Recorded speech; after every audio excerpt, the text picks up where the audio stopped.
Okay, so before we begin, I wanted to just make a correction to something we said in the last class, the class before. We were talking about the order of the Mishnah of where Sotah appears after Nazir, as you're just discussing here. I think I mentioned that Gittin and Kedushin come earlier. It's not, it comes after.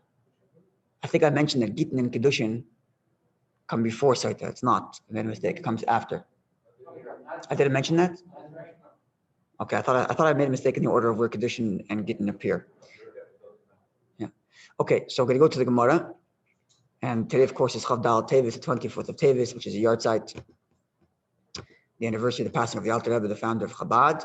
So at the end of the class, I'm going to share with you a beautiful story I heard recently, which not from the Alter Rebbe, but demonstrates something that the Alter Rebbe fought for and explained and articulated in Tanya, in his magnum opus, his main work called the Tanya, referred to by the Tanya as a Tanya.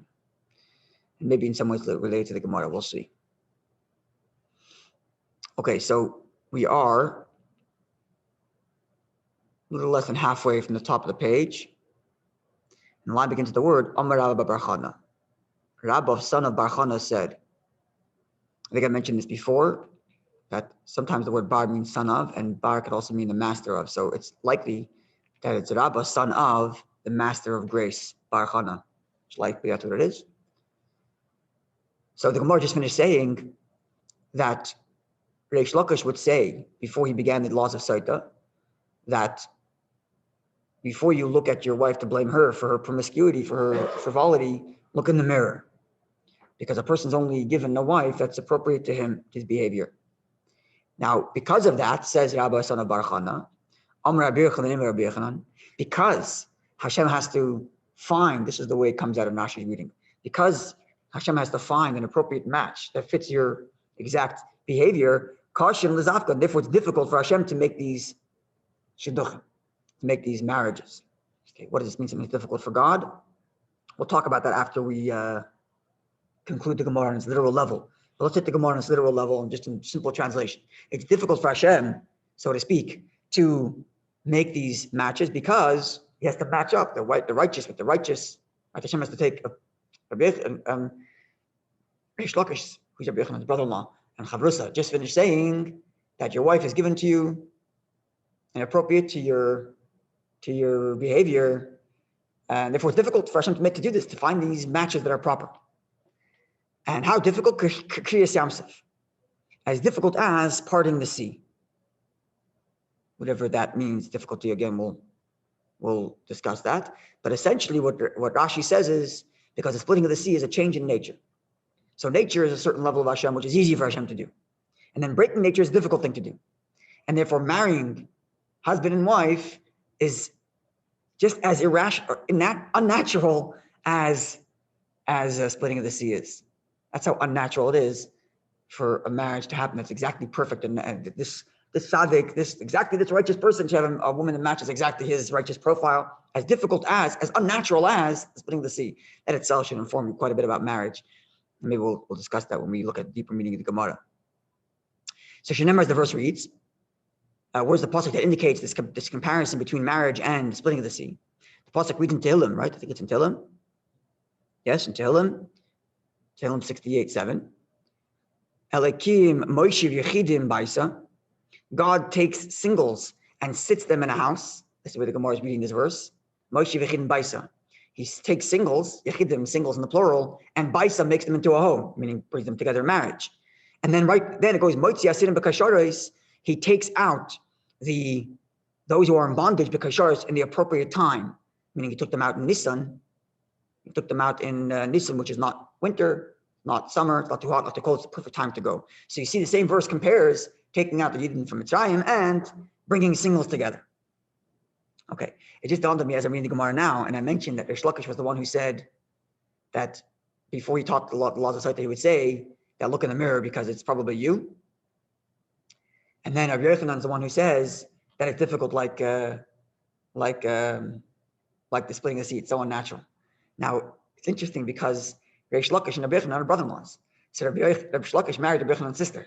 And the story of Rabbi Yochanan, it just dawned on me as I'm reading this, the story of Reish Lakish marrying Rabbi Yochanan's sister was a difficult story. Because Reish Lakish, I think I told this story before, The story of Reish Lakish and Rabbi Yochanan starts off as a very romantic, beautiful story, and ends very tragic. But the beginning of the story is Reish Lakish is a bandit who was very familiar with the ways of women, let's just say that. And he one day sees on the opposite side of a river what he thinks is a beautiful woman. So he jumps across the river to engage with her, and he sees it's a man. It's Rabbi Yochanan. Rabbi Yochanan was very well known for his good looks. The Gemara has comments about that also. And so he's all shocked. This is a man standing here instead of a woman.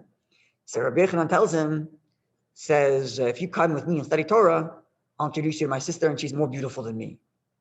So he does. He comes and the Gemara even comments, by the way, that right then he couldn't jump back. So the strength that he had before, he lost, because now that he's engaged in Torah, his strength has been, even though he didn't start studying Torah yet, because he committed to studying Torah, his strength has gone away from the physical to the spiritual, and he now can't jump back over the river. He doesn't have the same strength.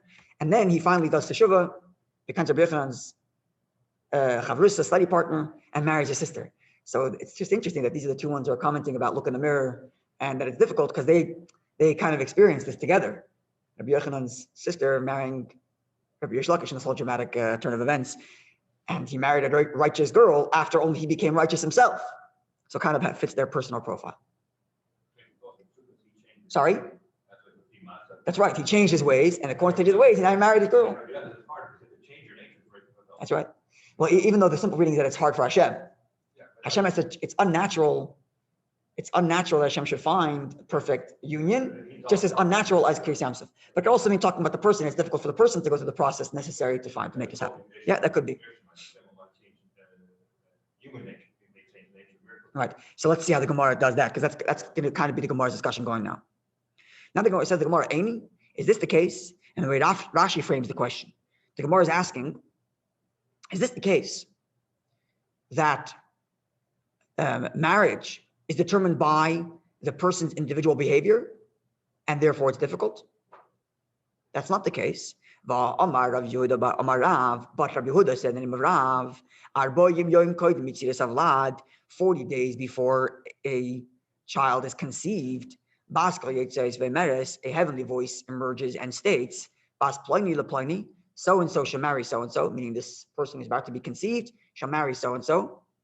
Bias pliny lepliny, this house shall belong to so-and-so. Sada pliny lepliny, this field should belong to so-and-so.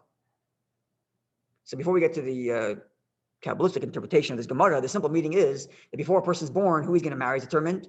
His wealth and his business is determined before he's born. So why are you telling me that it's difficult for Hashem to make a marriage because it depends on their actions? Nothing to do with their actions.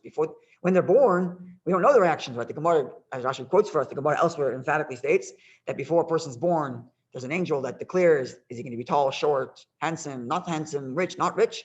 But whether he's going to be righteous or wicked is not determined. So at the moment of birth, we don't know what kind of person he's going to be, whether he's going to be a good person or a bad person, but we do know who he's going to marry. So why are you telling me it's hard based on the fact that it depends on action? Nothing to do with action. It's predetermined. So says the Gemara in resolving this issue, like Hashem, no contradiction. Hub is the This is with the first marriage. The first marriage is predetermined act before birth. Hub is the but the second marriage is determined by your behavior. So who are you going to marry the first time around? Nobody asked you. The girl you're going to marry, that's the one you're going to marry. Second time round, that depends on how you're behaving. This is simple reading of the Gemara. Okay, so let's look at the overarching story here. And what does this mean? Something's difficult for Hashem. Obviously, it's not difficult. What's exactly difficult? Point.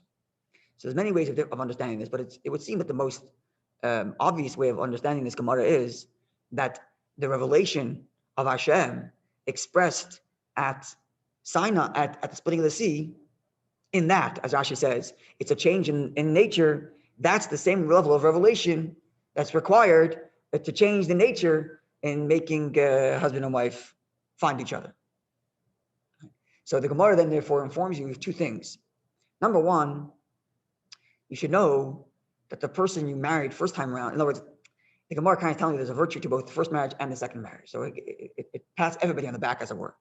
When it comes to the first marriage, the Torah is telling you, this is who you're supposed to be with. This is the perfectly natural thing, right? Because the difficulty, as the Gemara described it, is the fact, or this revelation is described as the fact that Hashem changes nature, right? Which means that when Hashem is not when it's not difficult for Hashem, he's not changing nature. So it's the natural course of action. This is who you're supposed to marry. No such thing as you marry the wrong person. No such thing. Even if it happens to be that by whatever reason that marriage has to end, it doesn't mean that it was the wrong thing to do at the time. It was the right thing to do. It was the perfectly natural thing to do. So there's something virtuous about living in this perfectly natural state. On the other hand, a person who does have to go through this and ends up marrying a second time, so he's informed. Don't get so down and out that it's a second-rate marriage. No. This is a marriage in which Hashem changed nature for you. Hashem changed all nature so that you can get the perfect match that you're with right now. So however you look at it, as it were, it's exactly the way it's supposed to be. Either because Hashem changed nature for you, or because this is the nature. This is the reality of nature.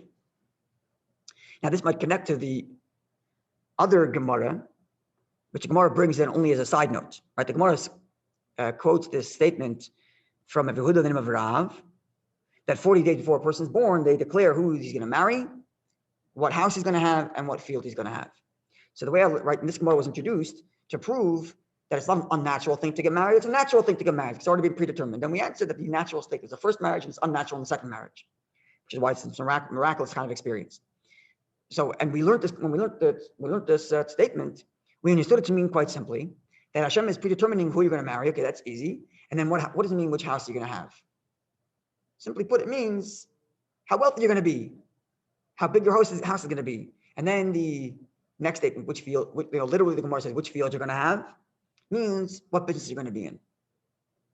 So I read from Rabbi Steinsaltz's Kabbalistic interpretation of this Gemara, not his commentary on the Gemara, in his commentary, I think on Tanya, where he learns this Gemara Kabbalistically. He takes it even more literally than the literal learning.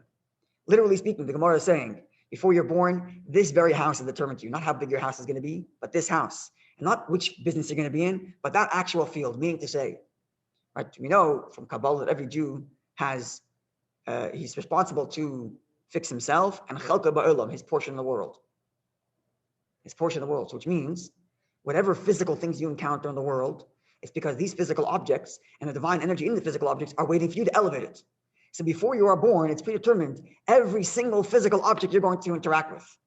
Not how big your house is going to be, but the physical bricks in your house has been assigned to you. So you can elevate those bricks. This field, the desk you're sitting at in your office, physical desk, has been assigned to you before birth because you have to elevate the desk, the divine energy that's in that physical desk. Not just as like the literal interpretation is not as literal, right? Because the literal translation is this house for this person. But the simple reading of the Gemara is not the house, how wealthy you're going to be. But then the Kabbalah comes with its unliteral interpretation and ends up making the Gemara more literal. Physically, that actual house is assigned to you. This actual field is assigned to you because this is your portion in the world that you have to elevate, which of course is the basis for the teaching of the Baal Shem Tov, that whatever a person interacts with, it's by divine providence that Hashem introduced you to this in this occasion, or to this in this place, and to this in this person. It's because by divine providence, you are responsible. You have something to contribute to that scenario, elevating some spark in those things in that scenario. Okay, let's go weiter in the Gemara a little bit. So the Mishnah stated, the first halakha in the Mishnah, the Gemara is going back now to analyzing the Mishnah, having given a general introduction to the law of Sotah.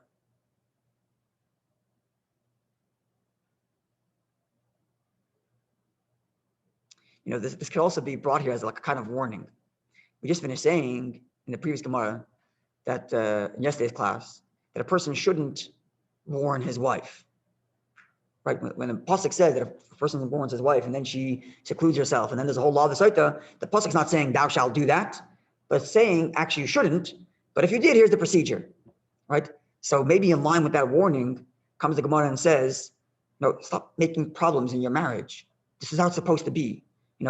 If you think the whole thing was your choice and you think it was a mistaken choice, so a person might, without even realizing it, intentionally try to sabotage it because they think it was a bad choice to begin with. And therefore the Gemara is telling you, whether it's your first marriage and it's natural, whether it's your second marriage unnatural, it was not your choice, it was Hashem's choice. And your job is to make it try to work, not to do the opposite, try to sabotage it by warning her and getting jealous and warn her. You're going down the wrong path. You're thinking about marriage in the wrong way. This wasn't your choice that you get to undo. If it so happens to be you have to undo it, okay, there's a procedure. But this is Hashem's doing, and therefore your job should not be to try to undo it. Maybe that's why the Gemara is bringing this also here as part of its introduction to Sotah, on the heels of what it said earlier, that you're not supposed to actively go and warn your wife, maybe. Sorry?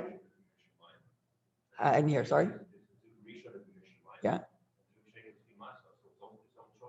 But it's also min hashamayim, right? One second. But the Gemara compares it to Kriyas Yamsuf, right? So Kriyas Yamsuf was from Hashem.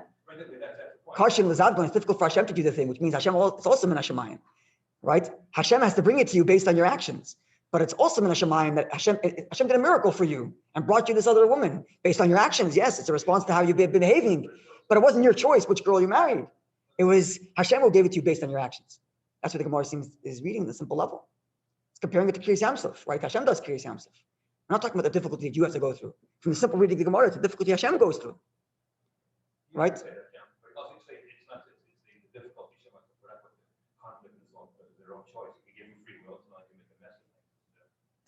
Maybe. From the Rashi's reading, it seems like the difficulty is to find the person that matches to your profile. So either way, if Hashem introducing you to this woman, this person, either by miracle or by nature. Yeah. The Gemara doesn't seem to imply that your choice is which girl you marry. Your choice is how you behave. And now that you're behaving a certain way, Hashem now has to go make a miracle and find someone that matches your behavior. That's what the Gemara seems. That's what the Gemara is reading. So in other words, whoever you end up marrying is by Hashem's design, either miraculously or naturally. I mean, that's what the simple reading of Gemara seems to imply. Okay, let's go right there, just a little bit. So the Mishnah said, the opening of the Mishnah was a dispute.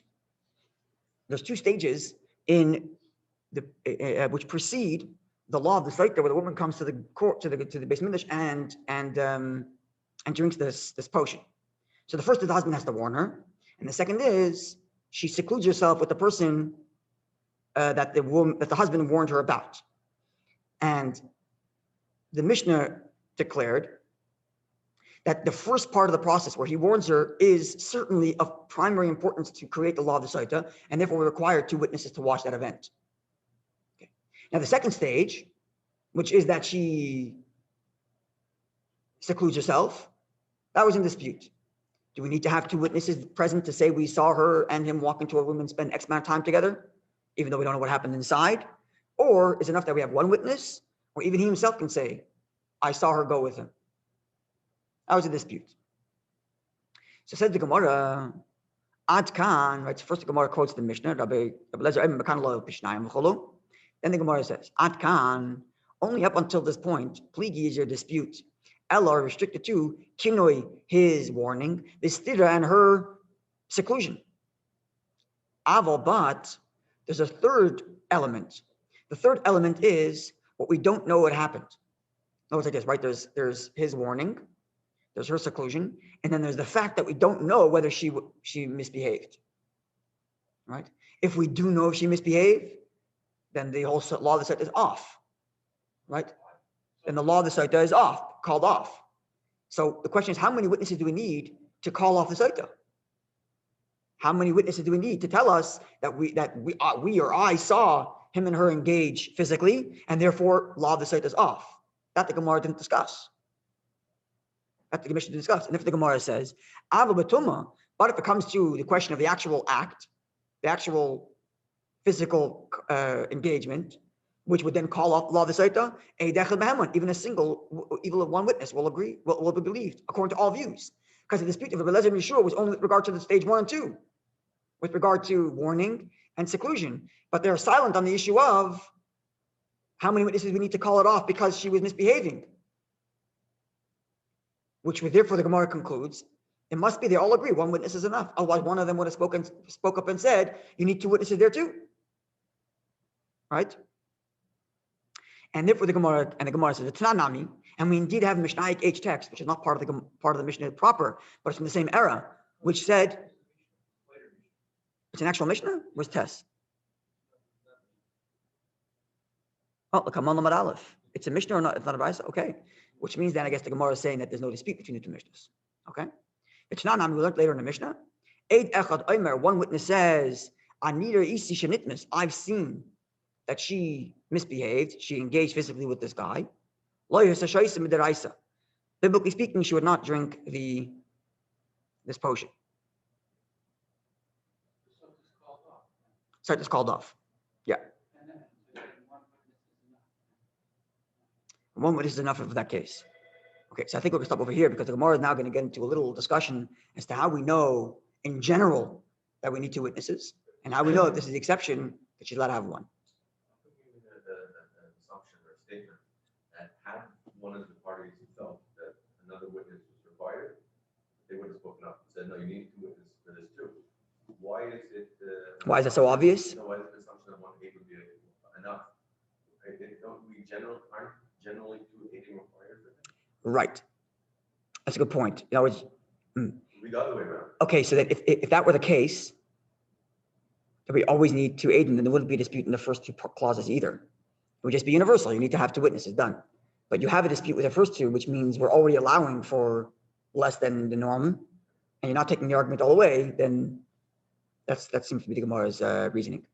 Okay, so God willing, on Monday, I don't know exactly what the schedule is going to be, but we'll be on Zoom. God willing, on Monday, we're going to look at this little discussion as to how we know b'chalal and Torah that you have to have two, and how we know that Sotah is an exception. Okay, so the story I want to share, Alter Rebbe.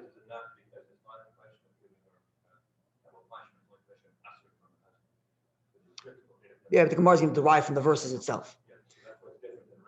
Yeah, the consequences are not so dire. The consequences aren't so dire here. Yeah. The consequences aren't dire, but we're going to learn from the Talmud Sotah. Okay, so I want to share the story that demonstrates one of the Alter Rebbe's ideas in Tanya. So one of the central tenets of Tanya is this idea that the mind controls the heart by nature. By nature, every person is born with the capacity, not that you always automatically control your heart with your mind, but that every person is born with that nature to be able to do so. Actually, the specific language Alter Rebbe uses, the willpower that's in his mind. So I wrote an article about this a few years ago on the Mosaic, that it seems to me that this principle, the mind controls the heart, Alter Rebbe explains it throughout Tanya in three different ways. One of the ways is that a person can use the mind to change the value set of what you find valuable and therefore what you care for. So the example that Alter Rebbe gives, he doesn't use this exact example, but he basically makes this point. If you had a 2-year-old, this is an example I use all the time. If you have a 2-year-old and the 2-year-old got a red car instead of the blue car that he wanted. So the 2-year-old's kicking and screaming, I wanted the red one. Yeah. Fast forward 45 years, and the person's also kicking and screaming that there's a red car, not a blue car. What's the difference? When he was 2-year-old, the car was worth $1, and now that he's 45, the car is worth $50,000. So what changed really for the child, this person? Nothing. It's the same immature person who's crying about the color of the car. The difference is, when he was 1, didn't appreciate the value of money, and therefore he thought this was a good thing to cry about. But now that he's an adult and he appreciates the value of money, so now he cries about something that's worth $50,000. So what changed? Perception of what you think is valuable. It's the only thing that changed. So which means if you can train your mind to see the value in something higher, then you're not going to care about cars at all because something else is more valuable. Okay, so a little story that demonstrates this, and it's kind of based on the opening few chapters of the Rebbe Hashav's Kuntris Mayan. Famous Kuntris called Kuntris Mayan. So the story is related by Rabbi Chadikov. It's a mashal more than an actual story. So there's once a farmer, simple farmer, doesn't know much, but did well for himself in the farming industry and saved up money and sent his son to college. And the son in college falls in love with music. Falls in love with music. Finds the music department and listens and studies and all that. So one day the child comes home and father and son go to a restaurant and they order a steak. And in the restaurant there's a band playing. So the father, who's eating the steak, says, I'm machaya. Loosely translated as, this is life.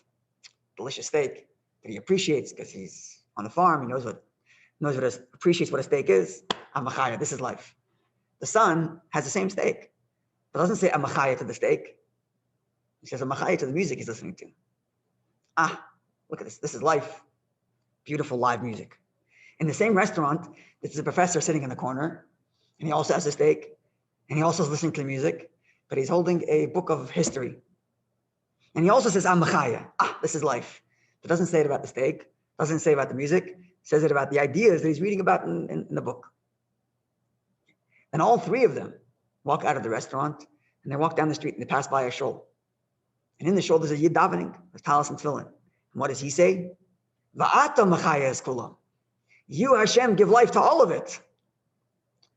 All the versions of what these people thought was life, you, Hashem, machayes kulam, you, Hashem, give the life to all of it. So all three of them are saying, this is life. But they've progressively elevated what they think the this of life is. First there's the steak, then it was the music, then it was the idea, until finally get to the source of it all. You give life to it all.